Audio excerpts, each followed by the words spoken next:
Jadi boleh minta tepuk tangan yang meriah kepada Ayah Pidi dan Angka Maocon untuk bisa bergabung bersama kita di sini semua. Sok, mangga. Silakan. Kok nggak ada aku? Ada Kang. Assalamualaikum. Saya juga assalamualaikum. Ya, jadi saya nggak tahu apa hari ini. Yang penting saya datang ke tempat acara Mizan. Selamat ulang tahun, semoga panjang umur dan banyak uangnya, amin. Amin. Ya, waalaikumsalam. Jadi saya teh ya, sebagai apa di sini teh ya? Suruh nanya-tanya jawab aja ya. Sok. Ya, jadi pertanyaannya dari saya heula ya. Sok, mangga. Jadi pada sore hari ini mungkin teman-teman saya dikasih beberapa pertanyaan mungkinnya untuk Ayah, untuk memancing juga dari teman-teman apakah akan ada yang ditanyakan nantinya begitu. Paling dari saya mah ya pertanyaannya karena kemarin saya kan sempat baca buku Hidup Ini Terlalu Banyak Kamu Ini ya. Nah, sebenarnya apa sih yang melatar belakangi misalnya lahirnya buku ini gitu? Yang melatari ini kenapa Bang? Oh, yang itu aja. Oh, ini aja. Yang melatar belakangi bikin buku ini asal tahu saja karena saya bosan sedang menulis novel. Saya kan bosan tuh kalau nulis, saya gampang bosan, saya nulis novel. Waduh bosan sekali. Bikin apa ya di sela-sela stag. Jadi akhirnya saya bikinnya ini aja deh. Kebetulan ada ilham dari penerbit gitu kan. Suka ngebantuin gitu. Dia datang nawarin gimana kalau bikin ini. Ya udah sini deh. Selagi saya juga rada-rada malas bikin novel udah gitu aja. Karena kan sebetulnya apa yang saya kerjakan termasuk novel itu hanya untuk mengisi waktu. Karena tujuan saya ke bumi kan untuk Jumatan. Dari Senin sampai Kamis persiapan, Sabtu Minggu evaluasi. Terus di sela-sela itu saya kan nganggur. Makanya saya ya nulis aja selagi persiapan itu. Makanya kalau ada yang nanya, Ayah kenapa nulis novel? Ya karena saya tidak tahu apa yang harus saya lakukan gitu. Saya juga sampai bilang, Dilan itu buku jelek gitu. Makanya saya jual gitu. Kalau bagus mah nggak akan saya jual. Di koleksinya ya? Di koleksi. Jadi gitu ya tujuan saya mah emang untuk Jumatan. Jadi dari Senin sampai Kamis persiapan, Sabtu Minggu evaluasi. Di sela kosong itu saya bikin buku. Maka saya bisa kalau bosan bikin novel ini ya pindah ke bikin novel yang lain, bikin buku yang lain. Gitu aja, acak aja. Nanti tahu-tahu selesainya sama gitu. Jadi prosesnya barengnya ya? Prosesnya bareng. Nah berkaitan dengan proses kreatif mungkin ya, proses kreatif. Saya pernah ngalaman gitu ya, karena saya juga dulu belajar nulis, tapi seringkali ketika saya sudah menyiapkan kopi, menyiapkan cemilan gitu, saya buka laptop, saya buka Word, sampai kopi habis, sampai cemilan habis, tetap itu aja nggak ada kalimat sama sekali gitu ya. Apa yang menyebabkan kamu enggak, jadi saya moderatornya aja ya. Apa yang menyebabkan kamu enggak selesai nulisnya coba? Enggak bingung mulai kadang gitu ya. Hah? Belum mulai itu baru buka laptop doang ya gitu. Nah maksudnya proses Ayah seperti apa gitu? Dalam hal menulis. Saya kira penyebab kamu enggak nulis karena kamu belajar gitu. Kamu terkurung, kamu jadi tawanan teori. Ini menurut pendapat saya, kamu boleh belajar. Karena saya nggak belajar bikin novel. Saya emang nggak mau terkurung menjadi tawanan dari teori aja. Bebas semau saya aja. Nggak ada yang beli buku saya, kan saya banyak saudara, saya suruh paksa beli gitu. Saya mah gitu. Kan gitu. Kan saya mah dari awal juga selalu bilang, kalau kamu berpikir kamu cantik maka akan terhina ketika ada yang bilang jelek ya. Kalau kamu berpikir kamu tampan maka akan terhina ketika kamu dibilang jelek. Saya mah dari awal saya jelek. Jadi kalau ada orang yang bilang Pidi jelek, ia mendukung pernyataanku sendiri. Atau saya mah menganggap saya monyet. Jadi kalau ada yang bilang Pidi monyet, yes I am, gitu aja. Tidak ada masalah jadinya. Jadi buku akhirnya apa? Berdampak pada apa? Saya santai nulisnya. Karena saya tidak menjadi orang yang menurut pendapat saya tanda kutip persetan dengan penilaian orang lain. Jadinya saya emosi mungkin nulisnya ya gitu gimana saya aja. Dulu waktu saya kecil saya kan suka baca buku siapa? Sultan Takdir Ali Sabana, Iwan Simatupang, Idrus. Saya tuh suka baca. Kenapa baca? Karena belum ada internet. Saya jadi baca buku. Ruang tamuku kan disetting oleh ibuku jadi perpustakaan. Nah, saya kalau bingung mau ngapain, zaman dulu kan bingung mau ngapain. Tiduran, karena tiduran saya baca buku, saya baca. Kok bagus ya, ada mesin tik di komputer. Ya saya juga ingin bikin novel seperti dia. Tapi saya nggak tahu. Ya. Saya nggak berusaha belajar, saya nyari siapa gitu untuk belajar bikin novel, enggak. Saya nulis aja. Bingung apa ya? Akhirnya tengok kanan kiri kan. Oh, sofa titik gitu. Tirai titik. Meja makan titik. Ada ibuku kan lewat. Bunda titik. Jendela titik. Banyak judul. Kan saya bingung judulnya apa? Benda-benda di rumahku. Itu cerpenku. Saya kan kadang-kadang pasti nggak suka lah orang gitu. Tapi kalau pas saya baca, oh ini harta kekayaan ayah ibuku gitu. Berarti kan ini juga punya manfaat memberi informasi kan. Nah, berlanjutlah hari, akhirnya saya mulai, pasti itu dalam keadaan saya iseng, bingung. Saya nulis lagi, sofa yang sepi. Wow, jadi kalimat tanpa saya sadari sebetulnya saya sedang membuat kalimat. Jendela yang terbuka. Setrika di atas meja. Bunda lewat, adikku cerewet, gitu loh. Pasti gitu. Wow. Jadi kalimat tanpa saya sadar loh. Aku ketawa loh baca ini apaan sih gitu. Tapi kusimpan itu. Karena kamarku berantakan alhamdulillah, jadi tersimpan semua kan. Kalau bersih berarti hilang semua gitu. Berikutnya saya lebih fokus ke setrikaan. Setrika di atas meja buatan Jepang. Gitu.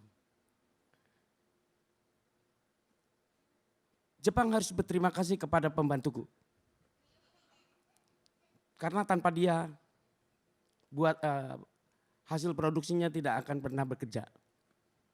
Sebuah kerjasama yang bagus antara Jepang dan pembantuku. Kusimpan kan? Terima kasih untuk kamarku yang berantakan. Terima kasih kepada ibuku yang tidak pernah membereskan ruanganku. Jadi numpuk kan? Lama saya pasti nggak tertarik lah dengan tulisan saya. Kan seperti itu. Itu SMP. Oh enggak, itu SD. SMP saya udah bikin puisi itu udah. SMP kelas 3, aku baca, aku ketawa-ketawa. Wow. Karena kalau udah menyimpan memori, memiliki kekuatan yang lebih kan. Wow. Ini aku waktu SD. Walaupun buruk, tapi kan mengandung memori, mengandung kenangan. Jadi lebih kuat. Udah kan, aku bikin puisi. Tapi saya nggak suka puisi yang di majalah-majalah itu. Apa sih ini kok mendayu-dayu gini gitu. Jadi saya bikin puisi judulnya.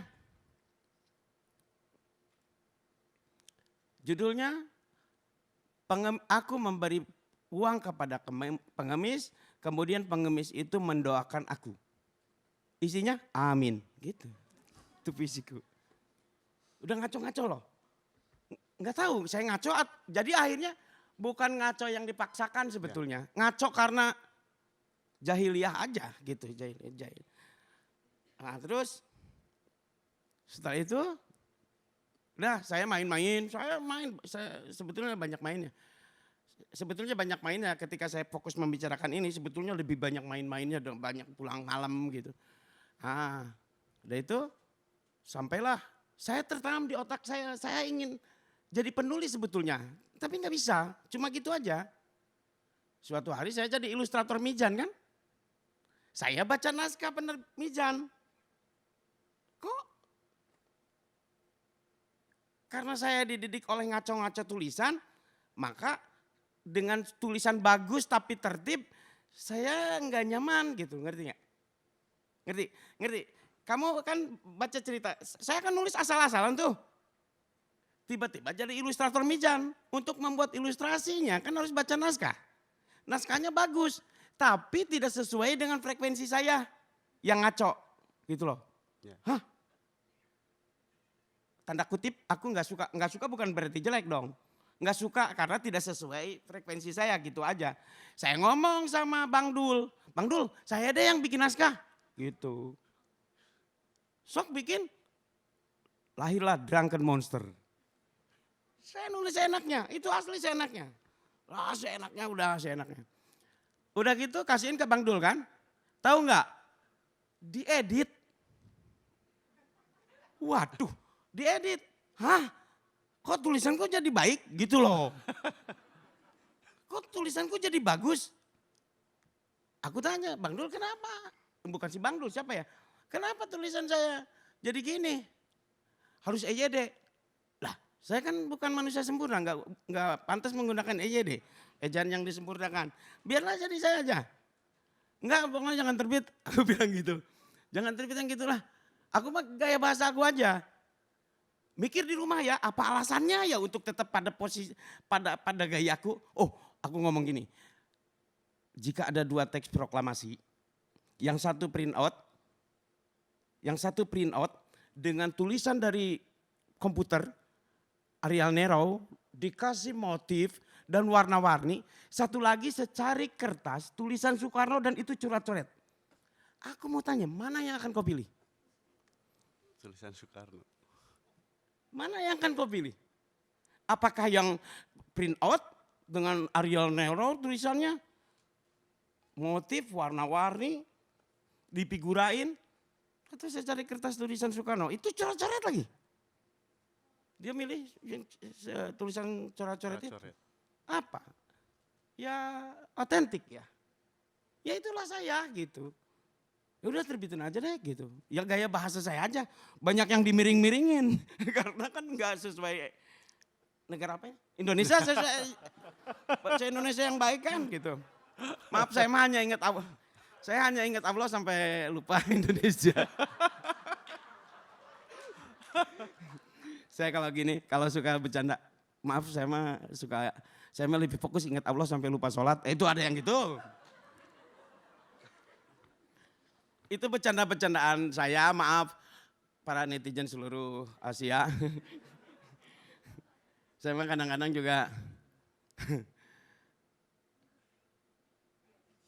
karena ngaco dari awal itu sampai sekarang. Nah, tahu-tahu bestseller Drunken Monster, terkejutlah dunia. Hah? Tahu nggak? Drunken Monster sebetulnya adalah buku motivator terbaik di dunia. Kenapa? Karena ketika orang baca buku itu, pasti langsung ngomong gini, tulisan gini aja diterbitin gimana gua gitu loh. Gitu. Sebetulnya itu buku motivator terbaik di dunia, Drunken Monster. Yang memberi tahu kepada orang-orang, hey nulislah, ini ada tulisan jelek diterbitin gitu. Jadi gitu ya, nggak ngerti ya pasti. Oh ya udah saja. Ngerti ya, insya Allah ngerti. Jadi terima kasih kepada alam semesta terima kasih kepada alam semesta pribadiku yang telah mendidik saya menjadi tanda kutip kacau. Tapi saya kadang-kadang harus membela diri saya sendiri. Saya selalu bilang ke orang-orang, lebih baik bersama orang gila yang menyenangkan daripada orang serius menyebalkan gitu. Soalnya terima kasih juga kepada alam semesta pribadiku yang sebagai anugerah dari Tuhanku, sehingga saya selalu berdebat dengan guruku. Suatu hari enggak bawa PR, guruku nanya mana PR-nya, saya jawab PR kan pekerjaan rumah, ngapain dibawa ke sekolah gitu. Terus ya gitu. Ini ya mungkin sebelum kita ke penonton dulu, ke teman-teman. Barangkali ada yang mau ditanyakan mumpung ada Ayah. Buat yang nanya kasih 1.000 rupiah ya. Penanya kedua dapat uang 1.000 dari penanya pertama. Boleh Kang? Itulah Akang boleh silaturahmi paralel. ke depan aja gitu. Coba enggak? Jangan yang gampang-gampang. Biar enggak saya jawab. Ya, Suraya, Iya. ketemu lagi ini. Iya. Udah berapa tahun dulu? 7, yuk. Saya dulu ini kenal tulisannya Ayah PD Bike itu pertama justru dari yang Drunken Monster. Drunken Monster ya? Iya, sama Drunken Mama, Drunken Marmut gitu. Nah, tapi lucunya buku ngawur tapi kata pengantarnya kok filsuf kayak Pak Bambang. Yes, pertanyaan yang bagus. Nah, gini. Tapi akan dijawab dengan sebenarnya jawaban yang buruk. Itu kan cerita-cerita ngawur ya, kayak Drunken Mama atau Drunken Monster itu yang tiba-tiba ke kebun binatang, terus iseng ngasih uang ke tukang parkir atau apa. Terus yang Drunken Marmut itu ngobrol sama OB, kamu homo ya atau apa gitu. Apa yang mau cium atau apa gitu, keisengan itulah. Nah, tapi itu kayak ini sebenarnya ngelantur aja tapi kayak ada filosofi atau hikmah yang pengen disampaikan gitu. Itu emang ada maksudnya atau ngelantur aja sih? Pasti saya nggak ada maksud. Saya nggak pernah punya maksud apa-apa. Soalnya emang ngelantur tapi kayak ada maksudnya sih. Nah, Gimana? karena tugas saya mah menulis, bukan mau menyampaikan pesan-pesan moral ya. Ya. Dan kenapa tadi kata pengantarnya Pak Bambang itu? Oke. Saya kan merasa berkuku tidak memiliki makna apa-apa. Mungkin akan bermakna jika kata pengantarnya Pak Bambang Sugiharto gitu loh. Jadi akhirnya, sejelek-jeleknya tulisan saya, kata pengantarnya Bambang Sugiharto gitu loh, maksudnya gitu. Jadi kalau soal memberi pesan moral, itu tidak harus orang baik yang memberi pesan moral itu. Firaun juga mengajarkan kita. Ya, makanya Allah selalu menceritakan Firaun.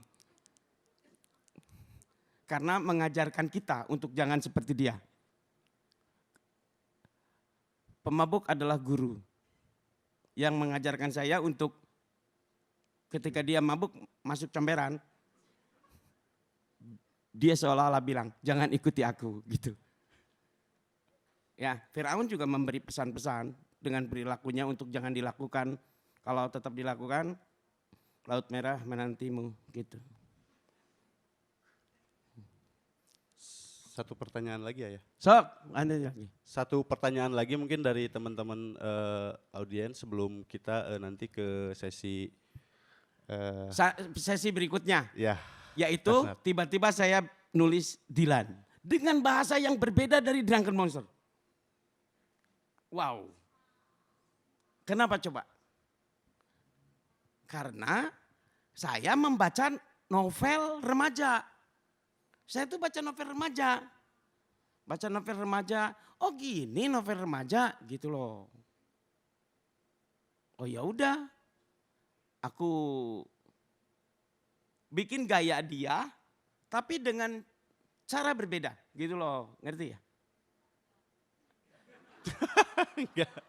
Enggak, kalau kamu nggak ngerti nggak akan saya terusin karena saya juga nggak ngerti sebetulnya. Oh novel remaja tuh gini gitu. Saya sedikit mengikuti gaya bahasa remaja sebetulnya. Enggak menggunakan bahasa Drunken Monster lagi. Dengan bahasa yang rada sedikit-sedikit indah gitu loh. Tahu-tahu lebih bestseller dari Drunken Monster. Ya jadi aku tulisin yang itu. Tapi kan jadi tantangan ke saya. Saya dulu nulis asal-asalan, kok bisa jadi benar ya? Dalam proses saya tetap menulis novel, oh kalau gitu aku bisa dong yang bikin yang lebih serius. Lahirlah Helen Sukanta, itu lebih serius lagi. Nanti aku akan lebih serius lagi, insya Allah dengan saya udah ngomong mau bikin novel tentang cerita di zaman purba. Bahasanya Bahasa Om Billy Home yang gitu-gitu. Jadi dialognya pasti ada terjemahan-terjemahan gitu. Insya Allah akan saya terbitkan untuk kamu mengetahui apa agama mereka di masa lalu. Apa simbol negara mereka di masa lalu. Pasti ini akan riset. Enggak tahu di mana, pokoknya akan riset. Itu. Terus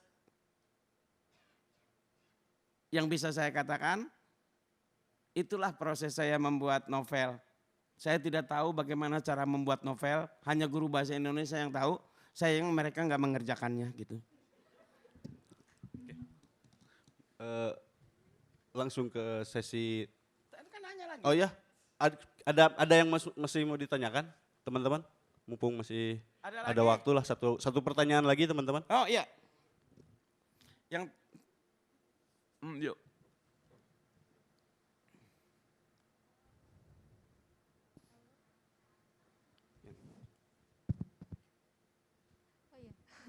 Halo Ayah, perkenalkan nama saya Skoskuix. Itu nama pena saya. Saya mau tanya tentang cover Hidup Ini Terlalu Banyak Kamu. Itu kenapa kok gambarnya itu cerah ya Ayah, kayak beda dari cover-cover sebelumnya. Itu kan kata editor Ayah, maaf lupa namanya. Tapi Ilham tadi dulu banyak. Siapa? itu kan kata editor Ayah kan itu dari generasi sekarang ya Ayah. Itu katanya kalau generasi sekarang itu cerah. Itu berarti menurut Ayah generasi sekarang itu cerah atau gimana nih Ayah? Makanya covernya cerah gitu. Covernya cerah karena generasi sekarang cerah begitu. Apa gitu. ada hubungannya atau bagaimana gitu ya? Iya, makasih. Saya kan lagi nulis novel waktu bikin ini. Jadi boro-boro mau bikin covernya. Jadi saya nyuruh orang gitu loh. Saya nyuruh orang, mereka asistensi selagi nulis novel. Saya kasih tahu aja, mungkin baru hari ini baru saya umumkan. Saya sedang nulis novel Nia Ramadhani. Ya. Selagi nulis, saya kan aduh kok bosan, datanglah yang bawa cover ini. Ini bagus nggak? Sambil nulis, ya bagus lah gitu. Tapi kalau sekarang ditanya bagus ya? Ya bagus. Nggak tahu. Bahkan saya nggak tahu siapa yang bikin ini. Saya mah cuma koreksi-koreksi aja. Udahlah jangan terlalu bagus lah gitu. Karena takut sombong juga nantinya. Jadi yaudah lagi segini. Tahu-tahu pas jadi kok bagus ya gitu. Sampai detik ini tidak pernah nanya siapa ilustratornya. Karena hanya 25 Rasul yang wajib diketahui gitu. Terima kasih teman-teman. Ya ada terakhir mungkin ya, terakhir sebelum kita ke. Sampai jam berapa? Kayaknya udah. Ya udah. Ya gitu. Saya ada banyak bikin novel. Salah satunya Nian Ramadhani, Sang Bajingan, Dilan 1995, Manuskrip Amsterdam, Bunda Hara, Om Billy Home, novel zaman purba. Apalagi ya waktu itu? Banyak sekali. Kuba, Dilan di Kuba, Dilan di Belanda. Dan itu semua sudah dan itu semua sudah masing-masing sudah 100 halaman. Ada yang lebih saya bikin bersamaan.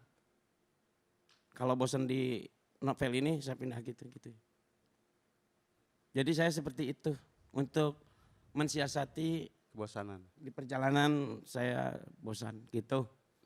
Mudah-mudahan semuanya lancar dan Amin. pasti saya terbitkan hanya di penerbit Mijan.